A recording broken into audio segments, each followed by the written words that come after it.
For the past couple of years, Yes. Jamb has been trying to, reform the system. Ever since I wrote Jamb, which Yes. is some time back now, Jamb has been trying to reform the system. We wrote a system called Salimas at that Yes. time to have different question papers, Yes. even though you were sitting in the same hall Yes. with somebody Yes. else. Eventually, the system evolved to, go to computer-based tests, Yes, which they yes. felt was going to be better.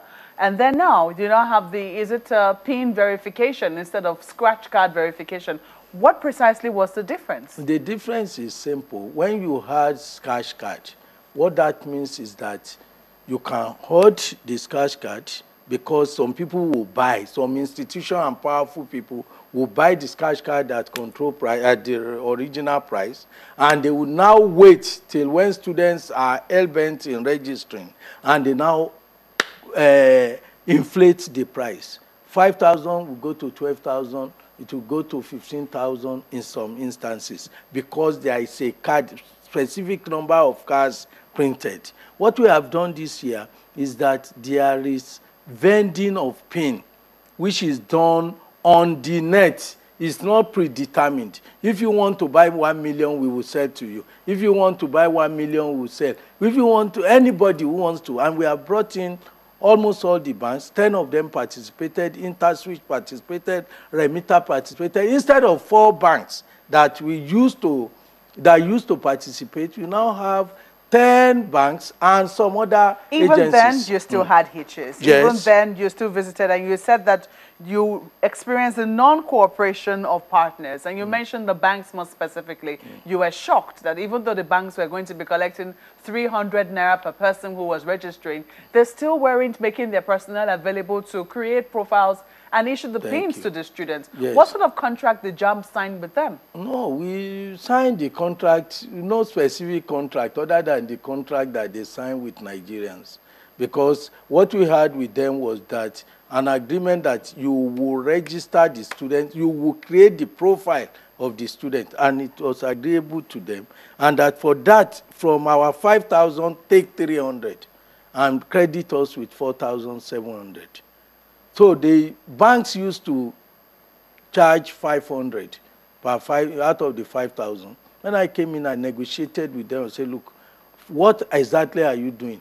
Other than to write the name of the student and the email address of the student. That's what creating profile So were you able to hold the banks accountable of course. if they were not cooperating with Jamb as they had promised they were going to? Initially, they were not. But I want to say that that was the first, maybe the first 10 days. We went round and we insisted that the right thing would be done. Generally, towards the end, that is 2-3 weeks after the initial situation, they came, they were playing according to the game. So there was nothing to complain about. And within 4 weeks, we registered 1,700,000 plus students. So for me, if the system is not working, if a system is such that you just want to hoodwink people, or if the system is such that there was a bottleneck, and as people claim there were issues, how come that we were able to register 1,700,000 plus within 4-5 weeks of registration? 1.7 million. You've just confirmed that Yes. is prospective students who will be sitting for the exams from tomorrow. From tomorrow. It's to the 20th of this month. Now, how confident are you that this process is going to go hitch-free, considering the hitches that you had with the mock exams? The mock exam, the mock was a mock. That's why I'm surprised when people talk about the mock was a trial testing. I have my car. I'm going to Lagos. I want to try my car. And I meet you on the way and I say, look, I'm testing my car. If you want, come in. I'm not taking a cover from you. So you now tell me that I stopped to put water into my radiator. What's your business? I told you it's a mock. A mock examination is a trial testing of the system. And initially, we had a problem with the trial testing. We didn't take a cover from anybody. We didn't charge a cover, and it was voluntary. And we now said, look, We had hitches, and we eventually conducted a successful mock examination. So you are confident that from the 13th to the 20th, there will be no hitches experienced? I would like to say there will be no hitches. I'm not promising anybody that there will be no hitches. What are you promising? What I'm promising is that we will do our best, given the circumstances in this nation. For instance, if you have a calling radio or television calling program now, somebody calls here and you say hello, hello, hello, it has dropped. Would somebody hold you responsible for that? So if for me, we will do our best. We have planned for the best, and we will give the best, this most sincere service we can render, we will render. But to come and say there will be no issues, I don't know of any journey that you will have 1.7 people going on a journey, and you now tell people there will be no issues. I myself, I believe that the issue of no issue, I wouldn't want to give that type of promise. Professor, but I want to say that... Are you making a way to wiggle out already? No. Are you already envisaging, you know, hitches that could come up? For instance, you're given that instance of network failure. The CBT centers are heavily dependent on network, which is something I've also experienced with the registration. Yes. Is that something you're already saying could be a problem? I'm telling you that is not what I'm saying.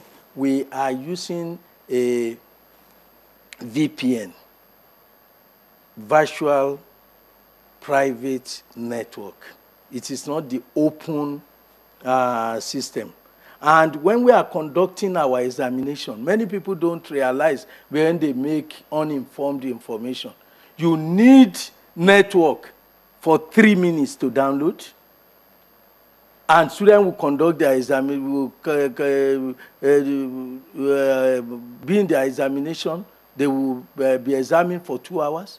You only need the network again 3 minutes to upload. So if that is the case, network does not come into it at all. Why can't we have a hitch-free system then? I'm telling you, when you say hitch-free, there could be... it would be wrong of me to come here, I'm a Nigerian, and tell somebody that we are going on a journey and will be 1.7 billion, and I can assure you there will be no hitches. I don't plan for any hitch, and I do not promise, I do not plan that there will be hitches. But what I'm saying is that if there are problems, we will solve the problem. But I can assure you that we have planned for an examination that will go on without difficulty. And the examination will be conducted properly starting from tomorrow. But what I'm telling you, for instance, this evening, you could hear people, there are so many text messages being sent around that we have postponed the examination, which we have not. Some mischievous people are doing that. Professor Lede, that's creating some issues. We have to take a moment now. When we return, we will ask Professor Lede why Jamb recently delisted some courses from some universities, a move some of the universities affected haven't taken kindly to. But that will be in just a moment. Please stay with us.